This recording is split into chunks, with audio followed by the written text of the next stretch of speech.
School Level 3 assessment. Okay, I'm going to do the tool talks first. So this is my bow saw, this is the handle, and this is the blade. It's got a blade cover on at the moment, so if I take it off, this is the blade and this is the cutting edge. I'm going to place this back on. When I'm not using this tool, you need to place the blade cover back on like so. Okay, so we stand with the bow saw like this and we walk with the bow saw like this, not swinging our arms.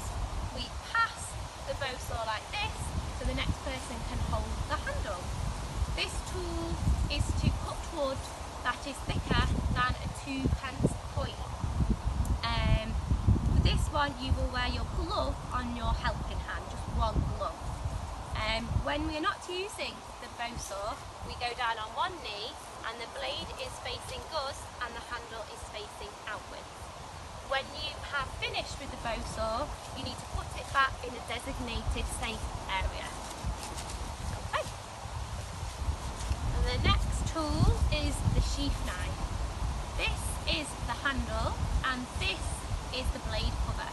You take the blade cover off, I'll just take a glove off so you can see. I take it off like this. This is the blade and this side is the cutting edge. When you're not using the sheath knife, you place it back in the cover until you hear a click noise. We use this sheath knife to whittle wood and also to cut string. We hold the sheath knife like this and we walk with the sheath knife like this. When we're not using the sheath knife, we go on one knee and place the blade towards you and the handle towards everyone else. And when you want to pass the sheath knife to someone else, you have with two hands and you give the handle to the next person. Once you finish with it, you put it back in the designated safe area. The next tool I'm going to show you is the loppers. Now the loppers, this part is the handle and this part is the blade. When you open them up, the cutting edge is in here. So when you're not using them, you keep them shut so the blade, the cutting edge is in there. Okay? You hold the loppers like this and you walk with them like this. When you're giving them to someone, you hold them like this so they can hold the handles.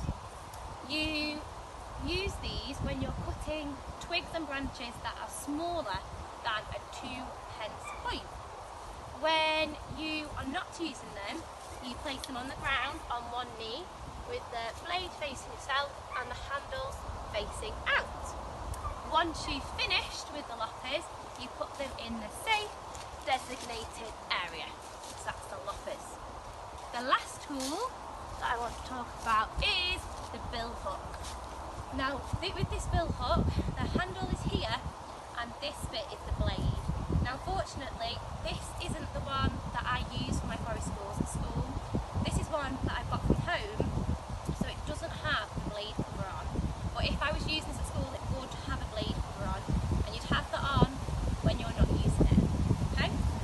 You would stand with the bow saw like this, the bill hook like this.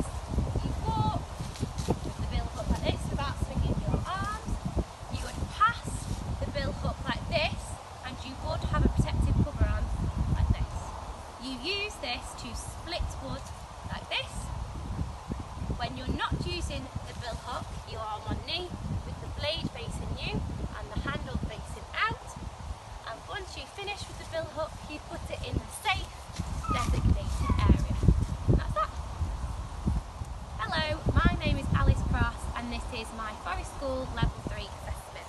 I'm going to demonstrate how to sharpen a knife and how to clean and maintain tools. Okay, so I'm going to sharpen the sheath knife first of all. I'm going to wear gloves on both of my hands and I'm going to take the knife out of the cover.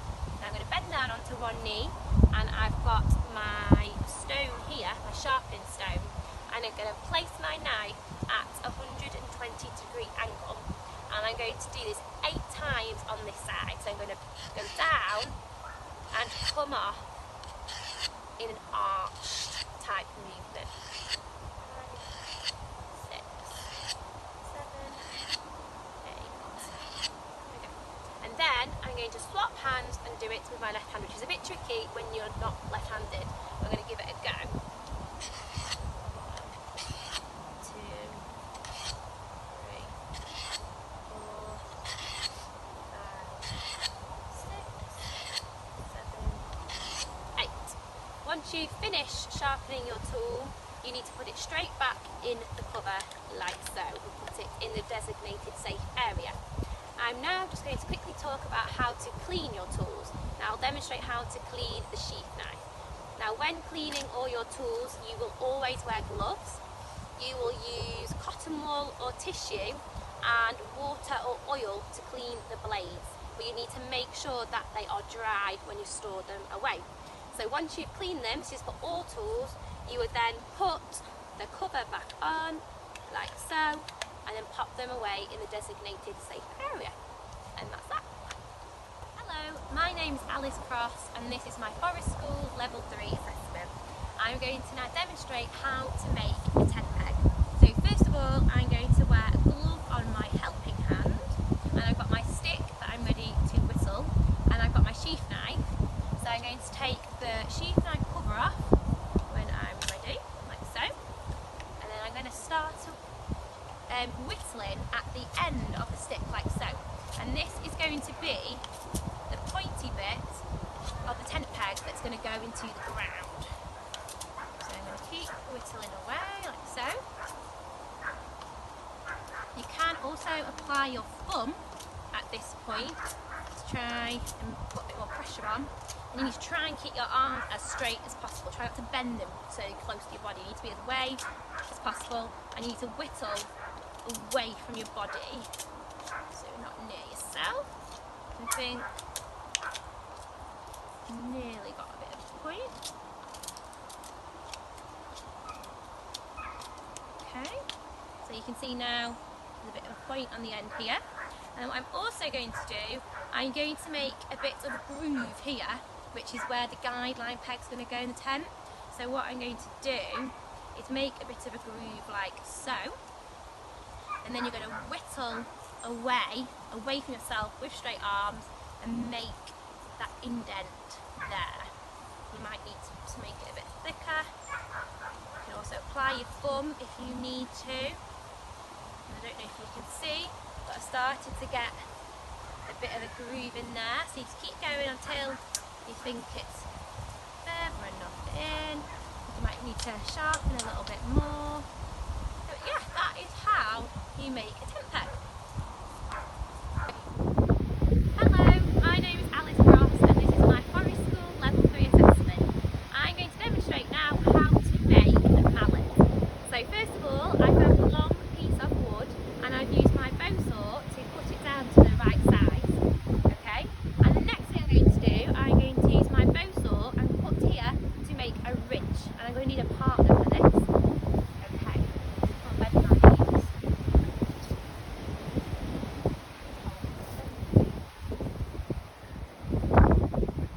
This way a bit.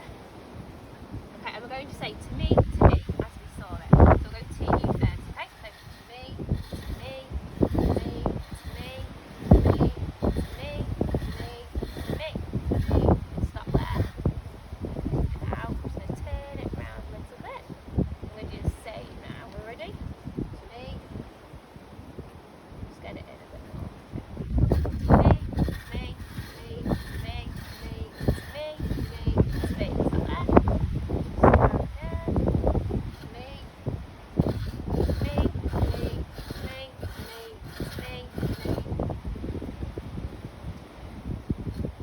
me, to me, to me, to me, to me. Try one more time. Keep it. To me.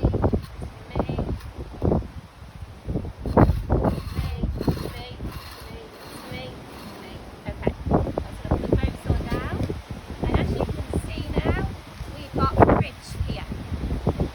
Hello, my name is Alice Cross and this is my Forest School Level 3 assessment.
Forest School Level 3 assessment. I'm going to demonstrate now how to make a low shelter using rope and tarpaulin. So first of all, I'm going to wrap my rope around this tree here. So I'm going to hug around the tree and I'm going to do a timber hitch on this tree, which is very common when making shelters.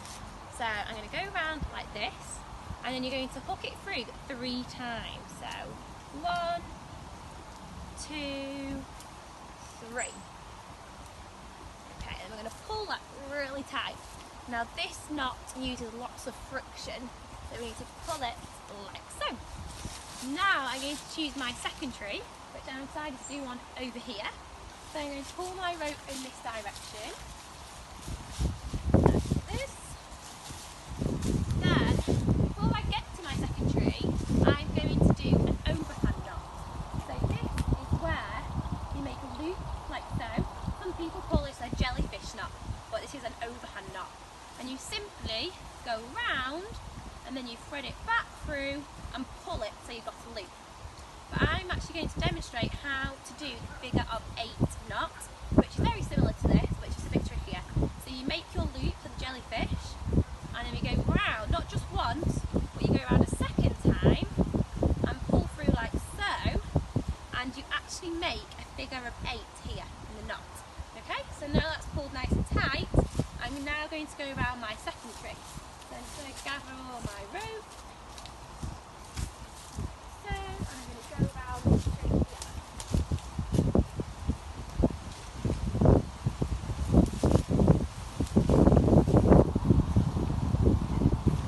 So now I've gone around my second tree, I am going to thread the rope through my figure of 8.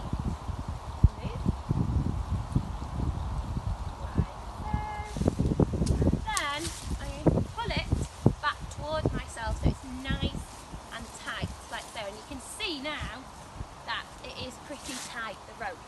And now because I've got a bit of rope left, I'm just going to knot it off here like so, so it's nice and tight, and then you can just wrap your rope around here so it's out the way and there's no bits around you.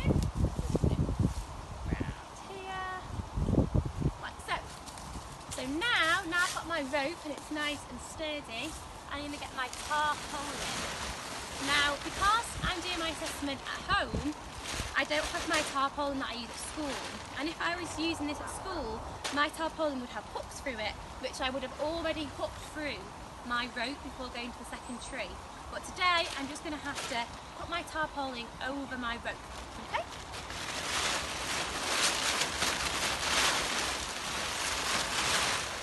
My name is Alice Cross and this is my Forest School Level 3 assessment.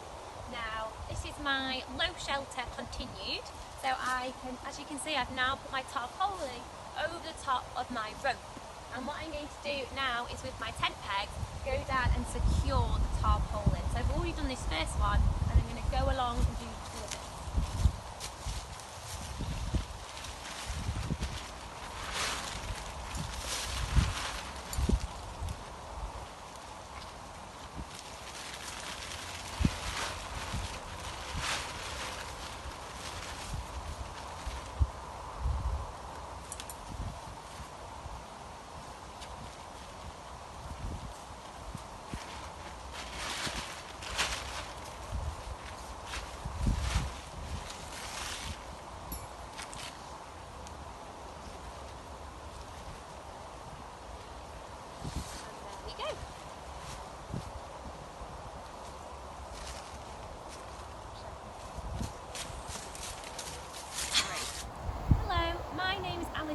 And this is my Forest School Level 3 assessment.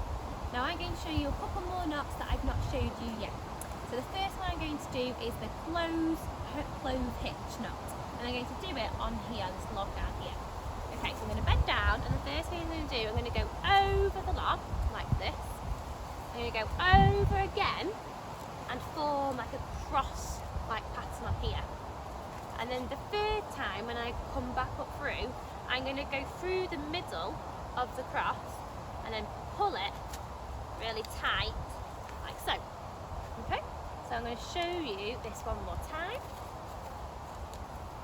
So I'm going to get the end of the rope and go over the top and bring it under. I'm going to go over again to form a cross, and then when you come back under, you're then going to tuck through the middle of the cross and then pull tightly like that.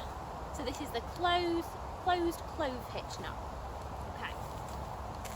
The second knot I'm going to show you now, I'm going to do it at the end of this branch here, and this is the open clove hitch. Okay, so first of all, I'm going to create a loop. So I'm going to put my right arm over the left to create one loop, and I'm going to create the second loop going right over left again. So I've got two loops, and then I'm going to put the first loop on top of the second loop, like that. And then you're just going to simply hook it on the end of the branch, like so, and you're going to pull it nice and tight, like so. I'm going to show you that one again so it's nice and clear. So, I'm just going to do that. So this is the open clove hitch, and we're going to go right over left to create the first loop, right over left again to create the second loop, put the first loop over the top of the second hoop, and simply put that like so, and then just pull it to secure, like that. Okay, and then the last knot I want to show you, I did do it in a previous video when I was making a shelter. I'm just going to go over to the tree over here, and this is called a timber hitch knot, which is where you put the rope around the tree, so you hook it round if I can reach, like this, and then you're going to go under, like this, and you're going to hook the rope round 3 times. So I'm going to go 1, 2, 3, and you're going to pull it tight, pull it this way, and this is a knot that has lots of tension, so you need to make sure you're pulling it really tight, like so, and this is used for shelters like I said. I'm going to try this one more time. Okay, so we're going to hook around the tree like so. I'm going to go under and over the top, and we're going to hook it 3 times. That's 1, 2, and a third time. Give it a third pull like so. Pull it this way, and that's your timber hitch knot. Hello, my name is Alice Cross, and this is my Forest School Level 3 assessment, and I'm going to show you now, hopefully, how to light a fire.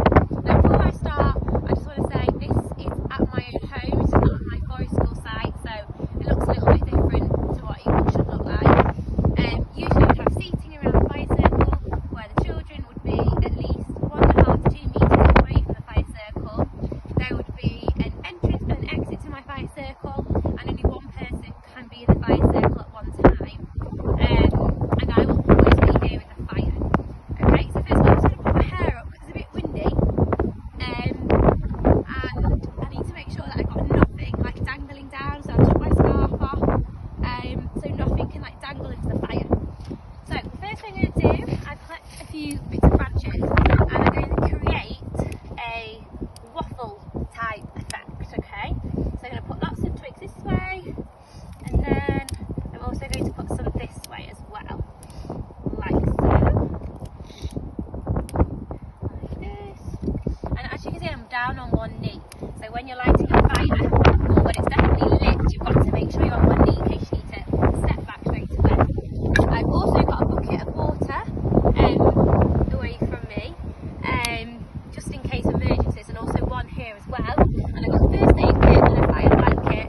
at home, but I usually would have 2 gloves on.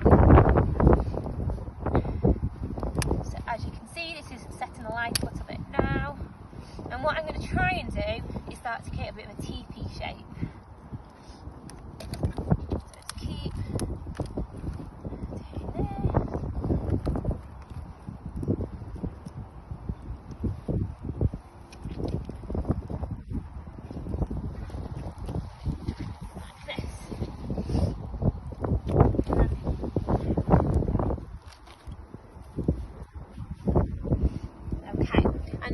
doing demonstrate to you, once this has got going a bit more, I'm going to put my griddle on like this. This is obviously, the fire needs to get going quite a lot more, but this will be placed on top like so, and then I've got my kettle that we're then going to put on top as well, and that's going to boil water. We just need to wait for the fire to get going a little bit.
Now these bits that are coming off here, these are perfect when you're lighting a fire for kindling, so they're quite handy to keep sometimes.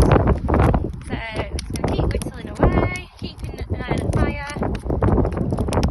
Then you can see you've got a bit of a point, try to keep your arms as straight as possible.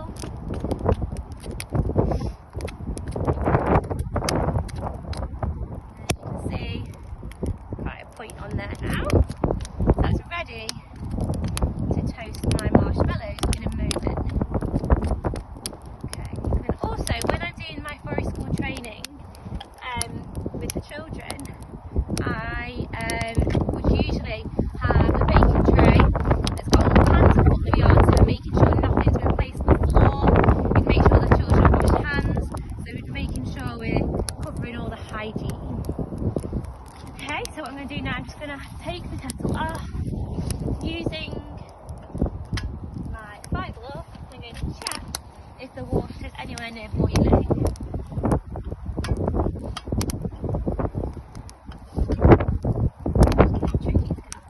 Now it's smoking quite a lot, but it's not quite boiling. Okay, so I'm just going to place that back on. I'm going to feed my fire a little bit more. You can see that the wood is burning quite quickly. So I'm going to keep adding, trying to get a pyramid effect, but it's a bit tricky when it's under here.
doing this with children, and they put it straight in their mouths, it can really burn their mouths.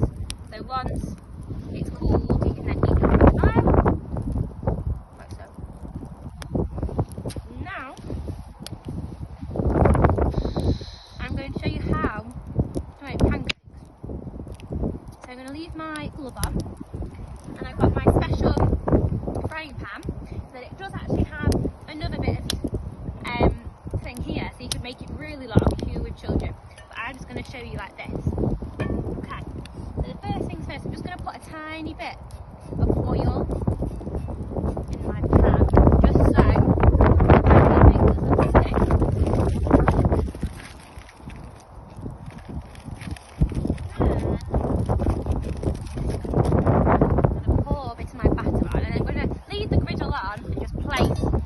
Here while it cooks. Okay. Oh, it's really tricky. Okay. So I'm going to place that right here.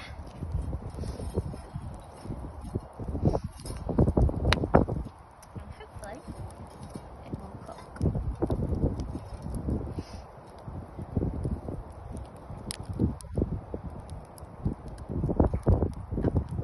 So hello, my name is Alice Cross, and this is my Forest School Level 3 assessment. I just want to show you now that my pancake is starting to cook and go golden.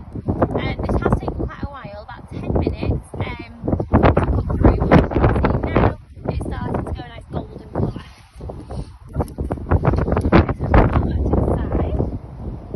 And what I'm going to show you now is how to extinguish a fire. So I'm just going to move my griddle out of the way.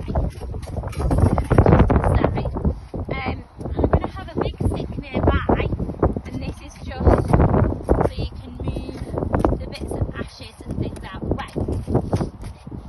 Okay, now my fire is still quite hot, but what I want you to do is get my bucket of water, and you're going to spiral it onto your fire. So you're going to start from the outside,